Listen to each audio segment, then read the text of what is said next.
All right. Sandee led our really fun collaborative game art session last night, and she is back with the 12 Principles Animation. These really are the fundamentals of animation, and it's funny because my first games were, of course, purely 2D animation, and it was really odd moving to 3D, but the principles remain the same. Invaluable information. So, Sandee, thank you for joining us again, and take it away. Yeah. All right, great. Well, hi, everybody. I'm Sandee Chamberlain. I'm the coordinator of the digital animation program at Kennesaw State, and I also am an assistant professor there for animation and illustration. So I'm going to be talking about the 12 principles of animation as taught by Frank Thomas and Ollie Johnston, which were two of the Disney's 9 old men that wrote Disney's Illusion of Life, which is the animator's Bible, basically. So I'm going to run through this pretty quickly. I will give Andrew a copy of this PDF for anybody who is interested in having it for their records to use and just have as reference. And then I'm going to do a demo in Toon Boom on how to do the first principle, which is squash and stretch with a ball bounce. It's basically the very first test that most animators attempt. So let's jump into it. There they are. There's Frank Thomas and Ollie Johnston. They work for the Walt Disney Animation Studios from 1934 to 1978, producing some of the most recognizable animation of all time. Frank Thomas and Ollie Johnston. They're basically probably some of the most important animators for the old style Walt Disney animation feature films. They've done so many things. Like all the examples here are scenes and drawings that they did specifically. They created the book The Illusion of Life, Disney Animation, upon retirement after The Jungle Book, after Walt had passed away, which a lot of people don't realize that Frank Thomas and Ollie Johnston basically animated almost half of that whole feature film to get it out into theaters, and it kind of spun a new golden age of Disney animation. So if it wasn't for those guys, we wouldn't have Aladdin and Lion King and Little Mermaid and all the films that we love so much. But they worked for the Walt Disney Company over their entire lifetimes, and with other animators, they developed the principles of animation, which is what we study now as animators. And I'm going to go over all 12 of these in this PowerPoint, okay? So just really quickly to kind of go over this, formally, upon retirement, Frank and Ollie began to piece together a book about their experience as animators for the Walt Disney Animation Studios. They touch on the history of animation and give students of animation a set of principles to follow when attempting to successfully bring drawings to life. The result is a book that is an invaluable resource for beginners and professional animators alike.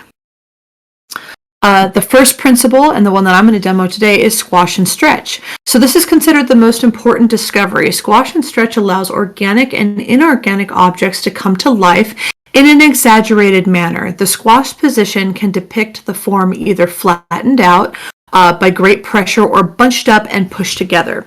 The stretch position always shows the same form in a very extended condition. The movement from one drawing to the next became the very essence of animation. And I have some examples here.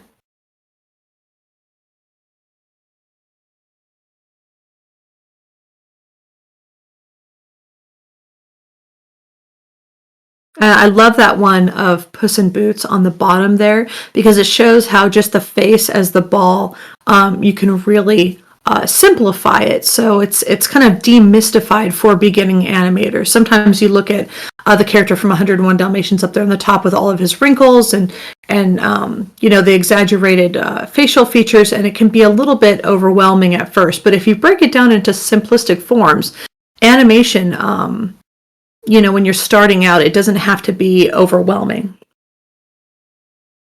The second principle is anticipation. So an audience must be taken through a planned sequence of actions that will lead them clearly from one activity to the next. The viewer must be prepared for the next movement, and expect it before it actually occurs. This is achieved by preceding each major action with a specific move that anticipates for the audience what is about to happen. This move can be as small as a change of facial expression or as big as the broadest physical action. Think about the setup for an over-the-top sword fight. And this one here with Donald, and it's the same thing with Bugs Bunny and lots of characters. If they are going to zip out of the frame and run out in one direction, they will actually counter that by first moving their arms in the opposite direction and then moving and then zipping off screen. I have some examples here. I mean, if you look at the little chicken hawk up there, he could have just bit down on the tail, but that huge open mouth and that sly look is letting the audience know that something really big is about to happen. And it just makes the movement all that more enjoyable. Same thing there with Mickey getting ready to cut down that Christmas tree, it looks like. Swinging the axe backwards, which is the same thing when batters in baseball, they will be at the home plate and they will take a step back and move their bat back before actually taking a swing. So if anybody's ever played baseball, you know how that feels. And that's one thing about animation that I think that sometimes gets overlooked, is that as animators, we're actors. You have to feel the motion. So it's really good to get up and videotape yourself doing actions or feel the movement and practice it over and over so that it becomes almost muscle memory and feels very intuitive when you go to draw it. All right. Some more examples from Richard Williams. This is from the Animator Survival Kit, which is another really good animation resource. Richard Williams was an animation director. He was the animation director on Who Framed Roger Rabbit, and the reason why all of that animation looks so smooth is that Richard Williams would animate on what's called ones, meaning if there's 24 frames a second of animation, he did a drawing for every 24 of those frames. Normally animators shoot on what's called twos, so there's about 12 drawings for every second of animation. And here's some more examples of some nice anticipation here. And I love that one of the little detective dog, showing him sort of like rear back before kind of trying to catch that butterfly. Staging. This is the most general of principles. It covers so many areas and goes back so far as to go back to the theater days. The meaning, however, is very precise. It is the presentation of any idea so that it is completely and unmistakably clear. An action is staged so that it is understood, a personality so that it is recognizable, an expression so that it can be seen, a mood so that it will affect the audience. Each is communicating to the fullest extent with the viewers when it is properly staged. I'm pretty sure that was the example there is from Ratatouille. But I love the silhouette examples here on the top right. That's from Preston Blair's book, animation book. So if we look at the silhouette of the duck pulling the rabbit out of the hat here, if he does it from more of a profile view versus a front view, we can really see the action clear. We understand everything that's happening if you blacken in and make it a silhouette. Where if the one on the very right, if you look, we can see what's happening in the one that's colored in. But if you look at the silhouette, it really doesn't make much sense. So when things are going by really quickly for animation, we want to make sure that all the actions are clear. So something like the one on the left is going to be a really, favored. Again, we have things called implied lines. If you look at the example at the bottom with the kids kind of whispering, maybe they're trying to get that kid to do something. Everything is focused on, and if I can move my mouse around here, you guys can see. Can you guys see my mouse? Hopefully you can see the mouse. Here, this is where our focal point is. And you can see here that it's kind of created a circle here. And you can see there's implied lines. The dog is looking up at this kid. The elbow's pointing at that kid. The kid's nose is pointing up here that leads down here. So everything is kind of pointing at this kid. It's a very simple example, but I love it. So fun. The framing of these is really nice for staging. Chuck Jones, The Grinch Who Stole Christmas. I think the dog's name is Max, is holding that mirror. And that shot could have been done in a million different ways, but it shows how goofy the dog is. He's off kilter, and how kind of creepy the Grinch is within that mirror. And Daffy there, it's a Western, and he's in between the guy's legs that he's probably going to duel. Oh, okay, good. I'm a huge fan of Chuck Jones. I think that he was one of the most just amazing animation directors of all time, and he worked with background designer Maurice Noble and did very simplistic, almost graphic design backgrounds. But they work really, really well with framing the characters and setting the stage and really making sure that those focal points and the action was really clear. Some more Chuck Jones examples here. So straight ahead and pose to pose. There are two main approaches to animation. The first is straight ahead action, and that literally means like you start with frame 1 and then draw frame 2, 3, 4 in consecutive order. Pose to pose is where the animator will draw out key poses in an animated scene to block out the action.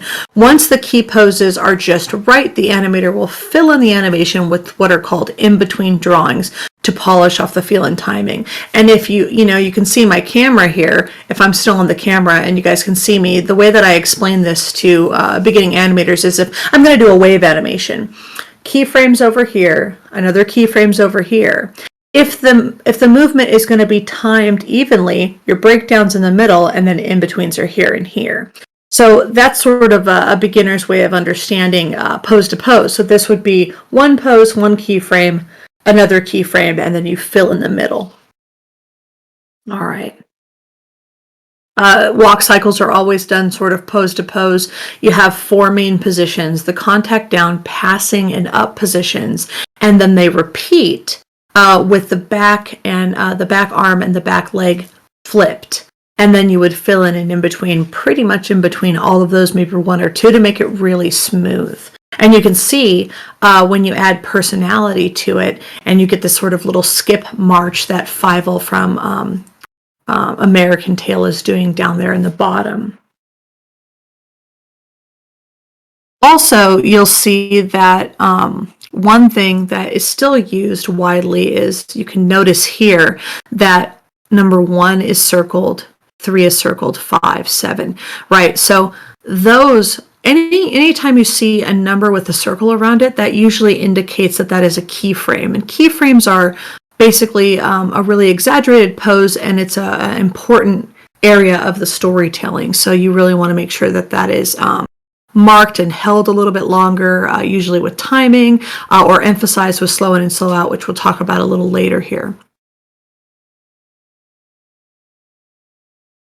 I love that. It's anticipation as well. He kind of rears back to go forward. And I love all these overlapping ones for Wile E. Coyote there. Really nice one from, I think that's the Jack and the Beanstalk, the brave little tailor, Mickey Mouse. That was done in October 18th of 1938. Lovely drawings here. In the upper left from 101 Dalmatians, and then on the right, Peter Pan. I really like this sequence of Captain Hook putting his hook on. You'll see there's 3 poses that are sort of plucked out from that main line there in the bottom. The first one here, that's a keyframe. Second one here, that's another keyframe. This one here in the middle is what's considered a breakdown. It's the midway point between 2 keyframes, and depending on your timing, you'll place it where it needs to go. And in this sequence, it looks like it's kind of right in the middle because that's a very even timing that we have there. And this is talking about the breakdowns again with an example from Zootopia. So follow through and overlapping action. This is the term for animation that is applied to any items that are attached to a character that do not move independently.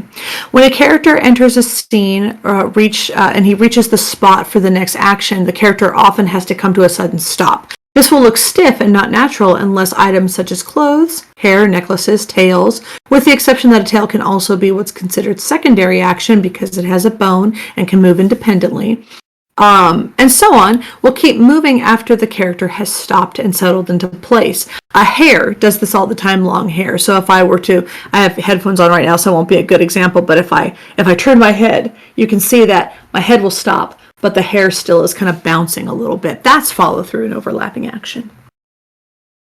And like I said, a tail here, like on this squirrel, while the squirrel is jumping through the air, that is all overlapping. And it's the same term. It's overlapping and follow through. They're the same. They can be interchanged. And then when the tail comes here and folds up, that's still all follow through action. But if the squirrel at the end of that action were to twitch its tail with its bone, that would be what's considered secondary action, and that will come up a little later. All right, same thing here. The guy is running. He stops, but his coat keeps going and then settles back down. I love these ones. Witch Hazel from the Bugs Bunny cartoons. They're so funny. So you could see her hat kind of flailing back there. But when she stops, it would go. It would bend forward. I love this fat horse from What's Opera Doc. It's so great. It has lots of little opportunities for overlapping action with this big reef and the tail and the little ears and the pigtails that Bugs is wearing. Super fun sketch. So slow in and slow out. This is probably one of the more important principles. It is based on the idea of an animator wanting to show off the extremes or key poses. So extremes are also, a keyframe can also be referred to as an extreme. In an animated sequence, the animator would draw more in-betweens around these poses to draw the audience's attention to the key pose. These drawings or movements are all also about the feeling of the animation. Think about the way that it feels to be on a roller coaster, right? As the ride, if you guys have ever been on one, when the ride it dips down, but when it comes to an arch and goes over the top of a little hump, you can feel how it slows down to go over that hump and then zips back down into the next drop. That's kind of the essence of slow in and slow out, the way that you would draw it and the way that it feels. Here's some nice examples here in a timing chart to show you. This would be very even timing up here on the right. Slowing out, you would have a cluster of drawings closer here, and then it would zip out. So the more space and the less drawings you have, the quicker something will feel. The more drawings that are bunched together, the slower something will happen. Here's a slow in where it zips out but then slows in there. And then there's that roller coaster feel where it slows on the top of the arch and then zips back down. Same thing here with this flick of the finger. That's a nice slow in and slow out here. And you can see just by looking at these little ticks in this little line right here, that's what's referred to as a timing chart.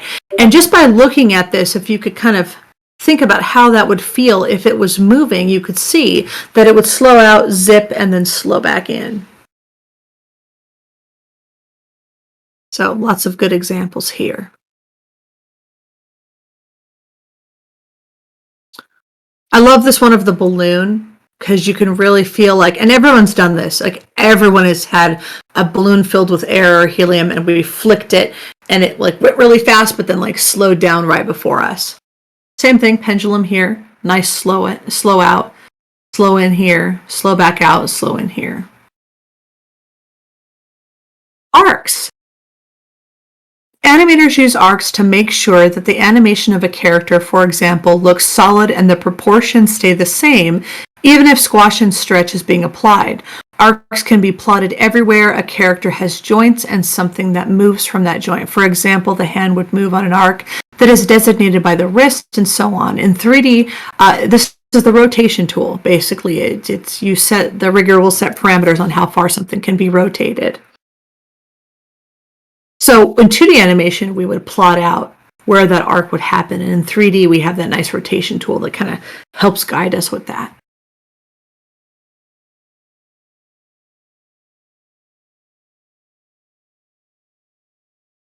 That's a crazy one by Glenn Keane of Tarzan there. When he's surfing through the trees. The examples of those rotation tools in 3D. Secondary action. This is probably the hardest one to grasp from beginning animators. But it's the principle that deals with the actions that happen in addition to the character's primary action. For example, if you have a character that is walking down a street, the action of walking would be the primary. If that same character raises an arm to wave at someone while they are walking, the arm movement and the wave is the secondary action. The secondary action will always work to support the primary action and makes things feel a little bit more natural. So, primary action here. Daffy he goes to shoot somebody, but then realizes that he has pulled his pants off, so then he readjusts to put them back on. So this one right here is from The Illusion of Life down there in the bottom. The secondary action by Bill Taletta. I'm sorry, I don't want to say his name wrong. Doc is flustered as he tells the other dwarves to put Grumpy in the wash tub. The primary action is the body jumping up and down, but Doc's confusion is shown by having his arms follow a different pattern from his body. The head bobbing with the dialogue is still another action. These secondary actions add excitement without conflicting with the basic movement. Some fun examples here. Timing. Timing is everything in an animated film. Like I said before, they're 24 frames per second. Some animators will shoot on twos, meaning that for every 2 frames of film, 1 drawing will be held. Therefore, 1 second of animation, an animator would do 12 drawings. Animators play with timing all the time, though. Sometimes you will hold a drawing or image for 3 frames, 4 frames, 1 frame, and so on until the desired look and feel appears in the playback. Timing also has to do with the spacing of your drawings. So those timing charts are really important. Animation is now, almost all. So there are some animators that are still animating with paper and hand flipping and filling out X sheets. X sheets can be found in Toon Boom and other animation softwares. It is basically a vertical version of your timeline that is normally horizontal if you've worked in After Effects or Premiere Pro or in Toon Boom or Procreate or another animation software. And it was basically, to go over a little bit of the history, everything was plotted out on this X sheet and then handed over to a cameraman who would then follow everything that was timed out by the animators, specific, like down to the very specific movements of dialogue, so that when the cameraman was recording everything, the right pass would be done for the animator, so they could get it recorded and then play it back and see if it worked. You can see here, we have a nice slow in here where the character kind of zips and stops here, where we have frame 1 here, frame 5 is our breakdown, and then 13.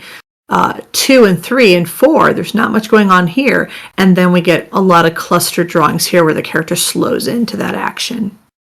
And then a frame rate comparison from NTSC, which is North American Standard, PAL, which is European Standard, and then a universal one is film. Lovely dancing alligator. Exaggeration, also known as pushing the pose. Exaggeration has to do with the taking an action and pushing it to the next level for clarity of story. It is what makes a drawing sometimes look cartoony, but with great effect.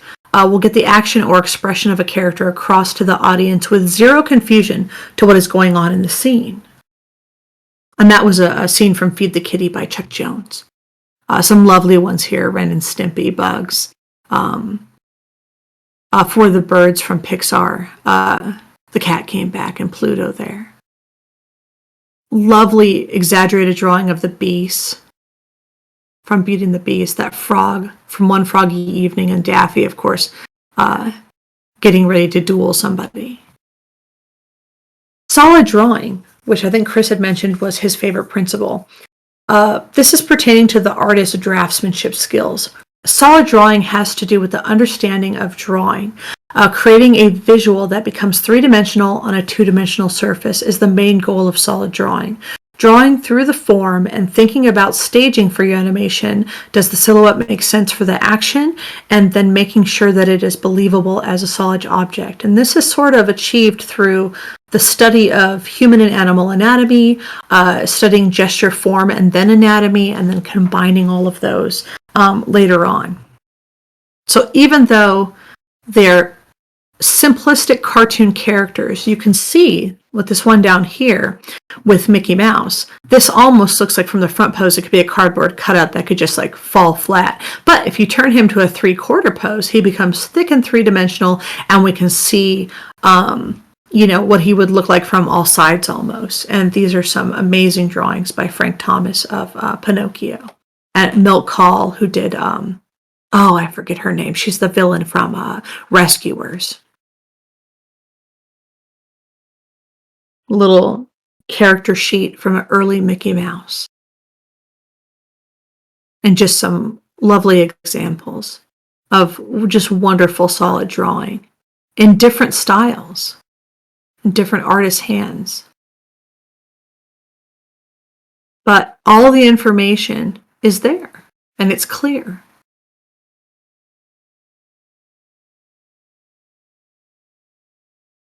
They're pretty great. Hopefully everybody recognizes all of these. One fun fact about Bambi that maybe everybody doesn't know is that the scene that everybody loves, where Bambi is learning how to ice skate with Thumper, was going to be cut because of time constraints. And Frank Thomas hand animated that entire scene overnight to make sure that it was going to get put into the film. So that scene that we love so much, that's Frank's doing there. The Pocahontas drawings here are by Glenn Keane, who learned from Frank and Ollie before they retired. A great one from, I think that's a sketch from the mother from Tangled. So even with 3D films, you guys, there are still many concept artists and many animators that are still animating scenes in 2D as reference for the 3D animators to use. It's a misconception that 2D is sort of gone by the wayside. It's still heavily used in production. So appeal. It's a shot from Rango. This is our very last principle. So it is one of the most important principles to learn. To have appeal, the image does not always have to be what is considered a traditionally pretty or beautiful image. Villains have an appeal all of their own. Basically, appeal is like the hook of a good novel. It grabs an audience's attention, so they will stick with the story. Appeal is the sense of film using unique imagery to gain attention, and then wow with actions and good storytelling. So it really has to do with character design and the overall aesthetic of your backgrounds and your world building and all that kind of fun stuff. Like what makes your game or your film look really cool and makes people want to dive into that world. And then I have lots of examples. One of my favorite films of all time is Don Bluth's Secret of Nim. I just love the overall aesthetic and the feel of it, and the animation is just great. And some more examples by Cartoon Saloon and UPA and Studio Ghibli. And of course, all the Disney villains. They're so great. I love, love, love Prince John from Robin Hood. The Iron Giant's probably one of the most just wonderful animated films that's ever been made. Brad Bird did this before he did The Incredibles, back in the 90s. Triplets of Belleville, French animation, it's wonderful. And that's it for the presentation. We can jump in. I have about 20 minutes to do a demo and how to do a ball bounce, which has to do solely with squash and stretch. I'll open Toon Boom up. And while I'm doing that, what we can do is I can open the floor to questions. I can answer questions while I'm animating if you guys would like. So I'm going to open Harmony. I have it pulled up already. So one thing I'd love to have you address a little more about Mm-hmm. is the relationship between the concept artist and the animators. We had a great presentation on the 3D pipeline, and we talk about concept to modeler to texture artist to ZBrush to animator, putting the Oh animator at yeah. the end. So how do we Okay. ensure that the animator doesn't get left out, rigger end animator? Well, I think that, the way to not let the animators left out is to, when you're doing the concept art stage of everything, you really want to make sure that you're doing good character turnarounds, good action post sheets. And action post sheets are primarily used to do full body actions with the character. You usually do about 5 to 10 sketches or drawings. Sometimes they're fully colored, sometimes they're just sketches. And it basically will show off the personality of the character so that when the animator takes those sheets, they'll already have a sense of how the character should move through the world, right? So a lot of times when I say the term action post sheet, everyone's like, oh, big broad actions, that's great. But it doesn't necessarily mean that. You could have a character that is introverted and bookwormish, and you can say, okay, cool. Well, like if I had this book right here, let me grab this book on anatomy, which is an amazing book if you guys haven't looked at it yet. It is Stonehouse's Anatomy. It's amazing. And I don't want to butcher the guy's name, so I'm just going to hold it up there. But, if you have a character that is a bookworm and they're really into the books, like how do they sit in a chair and read a book? You guys can see me right now. Do they sit back and just kind of like, flip through it very nonchalant? Or do they sit up very proper with their knees together and the book just so? And do they bring up a finger and just kind of flick the page over? Like, how do they move, right? So you can have an action post sheet for maybe a more understated or introverted character. It's really just to show how that character is going to move through the world. That's the most important bits with that. Where did my pen go? Oh, gee, ground. Hold on, everybody. Oh, there it is. I have it over here. So does that sort of answer your question, Andrew, a little bit?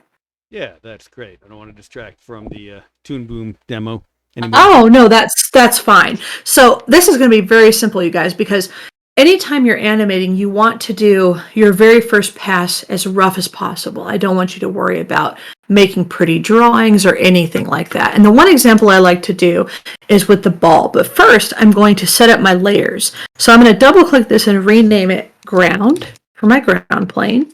I'm going to click this plus button and add some more drawing layers. I get a dialog box that pops up there, and I'm going to add a guide layer. I'm going to hit return, and it stays up, and I can hit my ball layer and then hit add and close.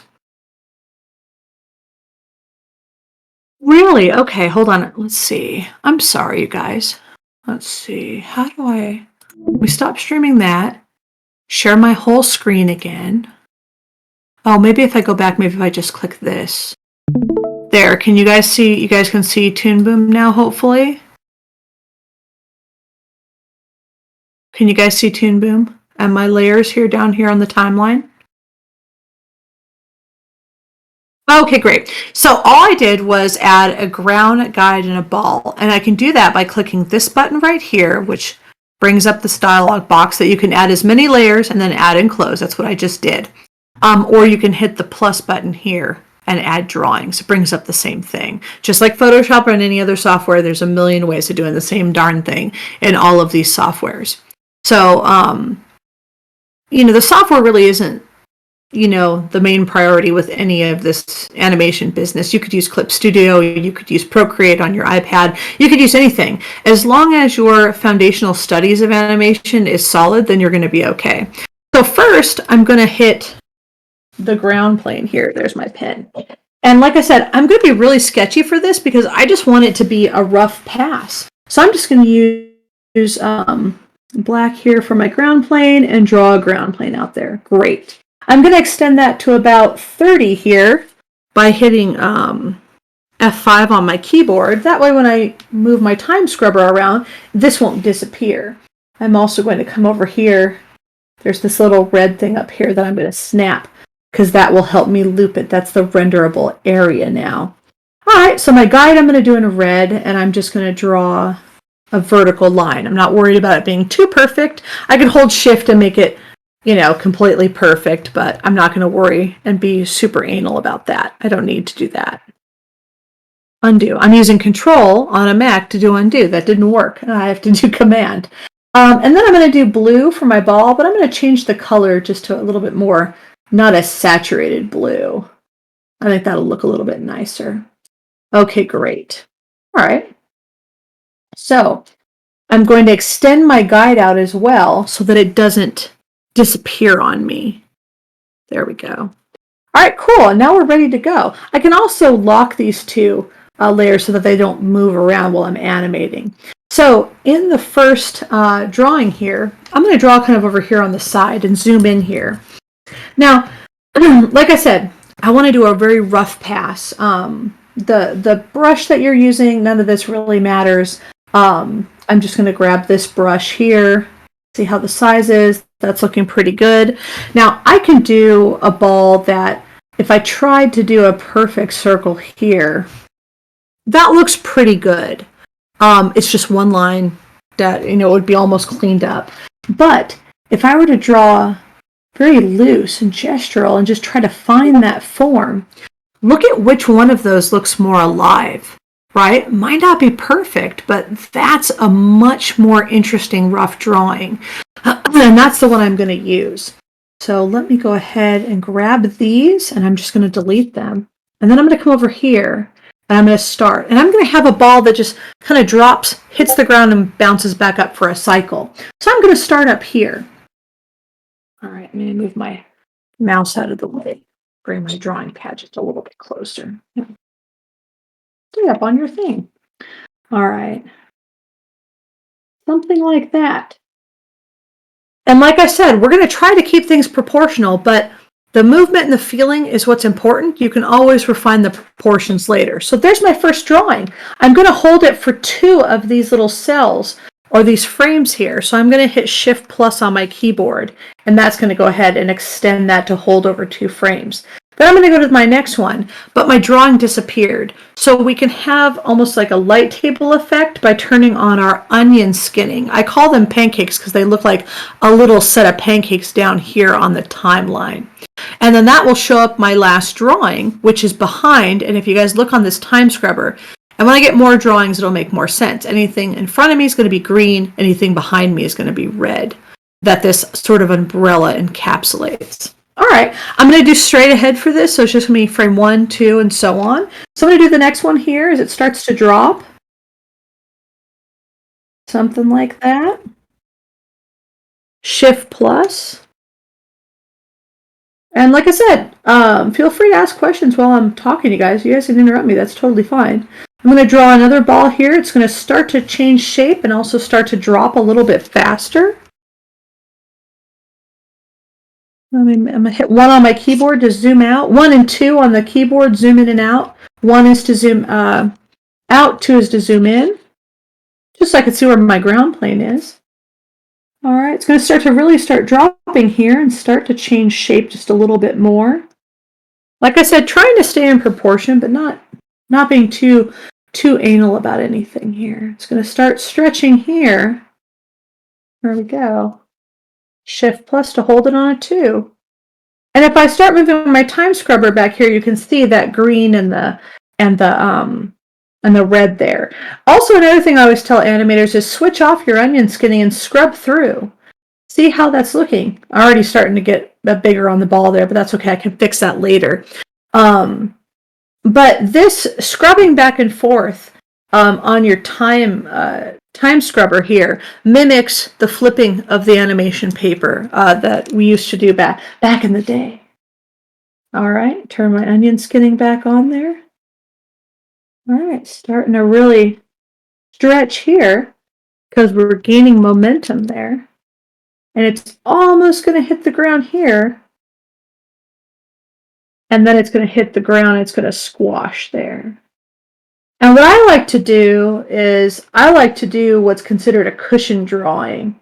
So I drew that on the same layer, didn't I?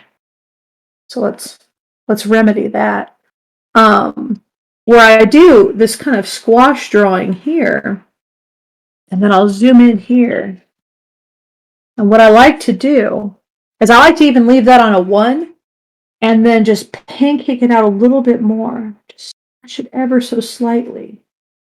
more to build up that momentum.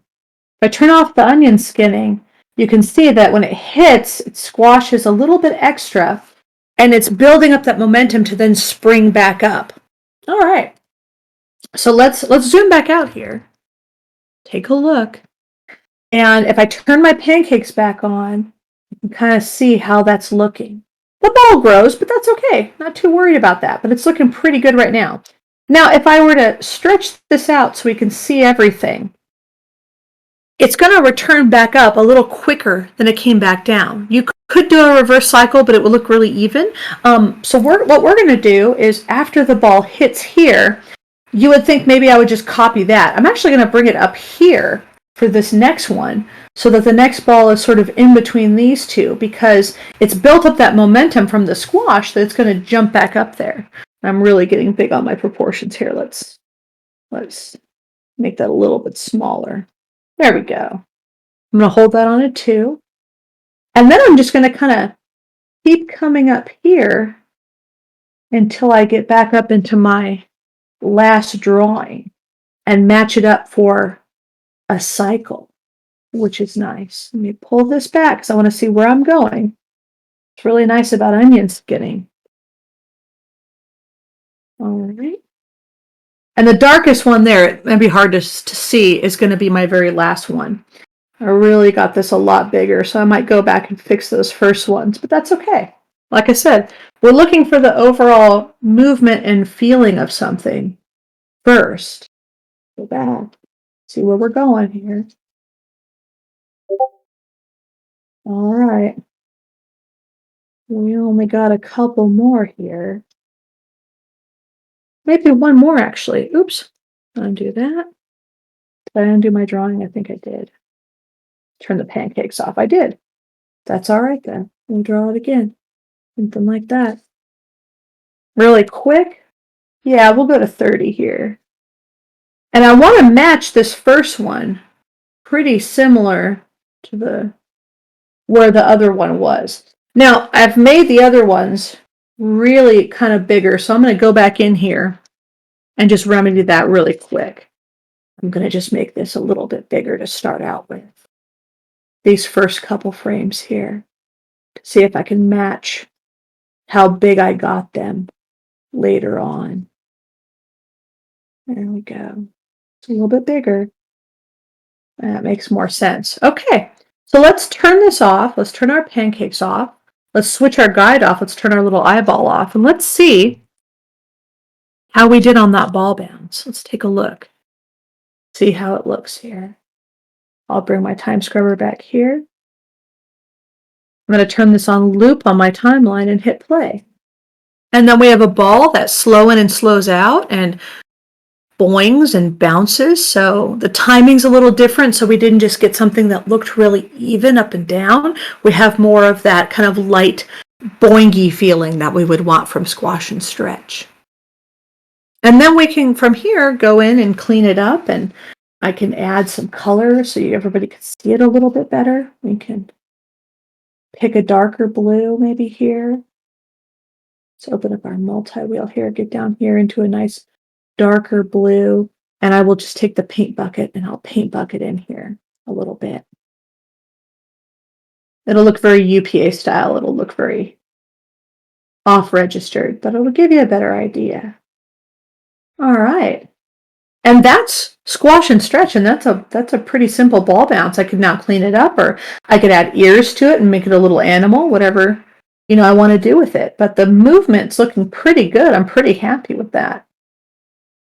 And I messed with the timing by leaving these little squashes down here on 1s instead of keeping everything on 2s.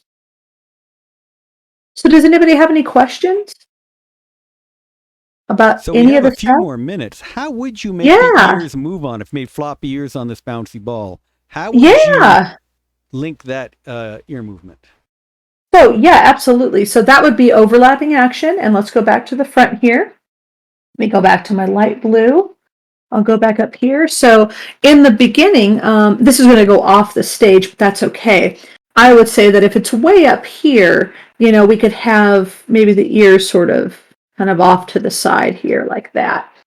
And then as it starts to fall, we'll turn our onion skinning back on. We would sort of have them start to move up a little bit. And just little by little, it would follow sort of the physics and the trajectory of what the ball was doing and what the ball looks like. It would start to stretch itself, maybe not that much just yet, but it would follow. So if I turn the pancakes off, we would get something that would look like that. They would kind of come in and follow that movement there. Let me turn my onion skinning back on. And they would also stretch with the ball, so they would get really kind of stretchy too and look very kind of cartoony as we went through here. And then when they hit the ground, they're going to do the same thing. They're going to react and squash. So they're going to start to come down like this. Maybe on this one, they're like way down here. And then as they come back up, they're going to be following this way. Something like that. So if I turn my onion skinning off, you could see it. It's stretching, it hits, and then flings back up. Like that. Until they kind of come back, and we can see how they were up here. And they can start to kind of come back up here. Actually, on that last one, I might go back and make it a little more extreme and tucked down, almost like looking like a little bee or a little bird, and then start to kind of come back out here. Start to come back up here. There we go. As they're going to slow in and start catching some of that air as it slows. Just keeping the drawings really loose and nice until they kind of come back up to what they were doing before to match up with that first drawing here. Something like that. And let's take a look. Let's turn our onion skin off. Back out of here a little bit, and let's see how that looks. There they go. Yeah, one of the early problems in 3D animation, speaking of linked animations, was you would have these characters running, but the upper body would not move at all. So the legs moved and the upper bodies wouldn't.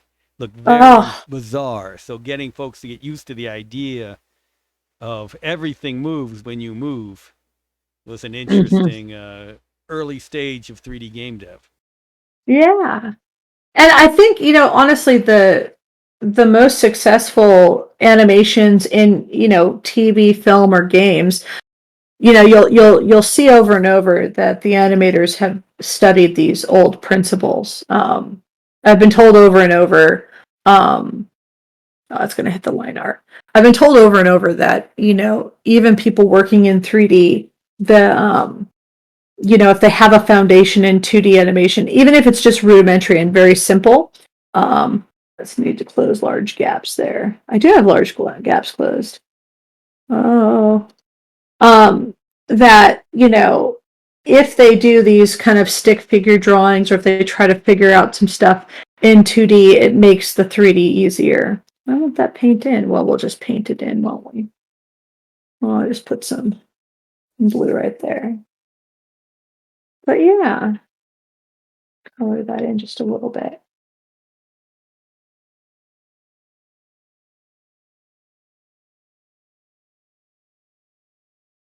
But it's, I just want everybody to know that, to sort of demystify this stuff a little bit, that, don't let the software intimidate you. Just have fun with this stuff. And, everybody always thinks, I gotta make my drawings perfect. You don't. You just need to, no one has to see your preliminary stuff. It's like thumbnails. You're just doing it for you and doing it to figure out stuff and, really play around and have fun with it. And, don't let it intimidate you. I think a lot of people, they see all this really cool, slick stuff that's done, but you forget there's a million people working on that. Be cool and be happy with what you can do, and do some studies and do some research. And the more you do stuff with practice, the better you're going to get, and it will click into place after a while. So there we go. Now it's colored in. It's a little bit easier to see. But yeah, I just encourage. Yeah, Uh, thanks. I just encourage everybody to have fun and play around with stuff. Artisan JPEG also recommended the Scott McCloud books as Yes. influence. Yeah, absolutely. Yeah, for sure. All right. Any Yeah, last elements you want to see? We've got 3 more minutes. Any last yeah. elements you want to add? That'd be fun. Oh, we can add some faces and stuff like that. Let's go in here and add some eyeballs. It's always fun. See what we can do in 3 minutes.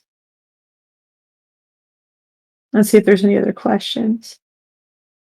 Can add some little whiskers too. That'll follow. I won't even turn the onion We skinning just on. We'll had just someone kind of ask about freehand how it. would you animate talking while it was bouncing. Talking while it's not bouncing. I would do the bouncing first, to be honest. I would do all of the primary action and secondary action, and the dialogue is usually what happens sort of 3/4 of the way in. So you want to make sure that everything is moving first before doing any of the dialogue.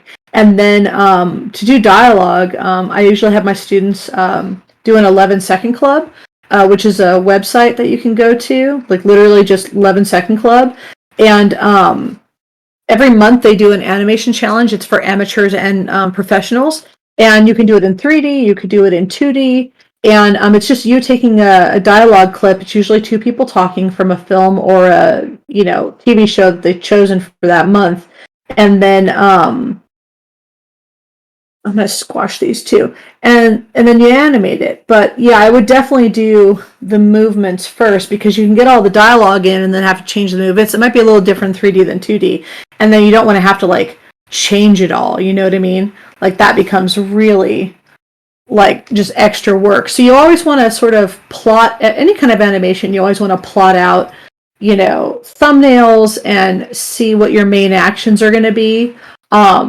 Before attempting to kind of go in and finalize anything. And with any dialogue, one of my main things that I always kind of go over is that a lot of times when you're doing dialogue, sometimes where a sound lands in your timeline, you want to put it either a little bit after that main mouth enunciation, you want to put a little bit after or a little bit before. Then it seems like when you play it back in real time, it hits. If you try to line up everything just perfectly, it tends to not really work. I know Toon Boom has an auto sync lip feature. It's still widely not used. If you're going to do any kind of dialogue for the first time, or the first 5-10 times you do a dialogue, I would manually do the entire dialogue. It's going to just help you learn.